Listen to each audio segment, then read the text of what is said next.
Thank you so much. இவ்வளோ love and support காரணத்துக்கு ரொம்ப ரொம்ப ரொம்ப நன்றி. பிக் பாஸ்லேருந்து வெளியே வந்து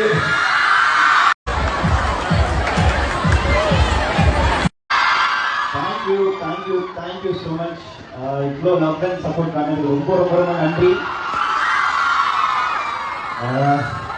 பிக் பாஸ்லேருந்து வெளியே வந்து மணிச்சந்திரா சென்னைக்கு வந்திருக்காருங்க. அவர் சீஃப் கெஸ்ட்டாக அழைக்கப்பட்டிருக்காரு. ஷாஷன் இல்லை ஸ்ரேயாஸ் அப்படின்னு சொல்லிட்டு அங்கே வந்து உமன்ஸ் காலேஜ் போல் இருக்குது. நிறைய பெண்கள் கூட்டம் தான், பயங்கரமான ஒரு வரவேற்பு. அவர் வரும்போதே கிளாப்ஸு விசில், கேர்ள்ஸ் பயங்கரமாக விசில் அடிச்சாங்க.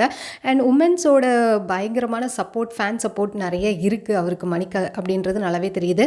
அண்ட் மாயா வின் பண்ணக்கூடாது இல்லை ரன்னரப் கூட ஆகக்கூடாதுன்னு மணிக்கு ஓட்டு போட்டவங்க பல பேர். இதில் 7 கோடி ஓட்டுகள் வந்து மணிக்கு மட்டுமே வந்திருக்கு அப்படின்னு சொல்லிட்டு அவர் ரொம்ப இதுவாக அழகாக போஸ்ட் போட்டிருந்தாரு. பிக் பாஸ் முடிஞ்சு ஒரு 2-3 நாளில் பார்த்தீங்கன்னா பெங்களூர் போயிருந்தாரு. அங்கே பயங்கரமான வரவேற்பு, அங்கே டான்ஸ் ஸ்டூடியோவும் ஆரம்பிச்சிட்டேன் அப்படின்ற மாதிரி சொல்லியிருந்தாரு. ரீசெண்டாக சுபிக்ஷா கூட ஒரு போஸ்ட்டும் போட்டிருந்தாரு, வீடியோஸும் போட்டிருந்தாரு. பார்க்கவே க்யூட்டாக இருந்தது. அண்ட் இப்போ தான் சென்னைக்கு வந்திருக்காரு. ஒரு பக்கம் மனசுக்குள்ளே வருத்தம் இருந்தாலும் ஒரு பக்கம் அவருக்கு கிடைக்கக்கூடிய வரவேற்புகள் பயங்கரமாக இருக்குது. ஒரு பக்கம் ஹாப்பியாக இருந்தாலும் இன்னொரு பக்கம் சோகமாக தான் இருந்துகிட்ருக்காரு.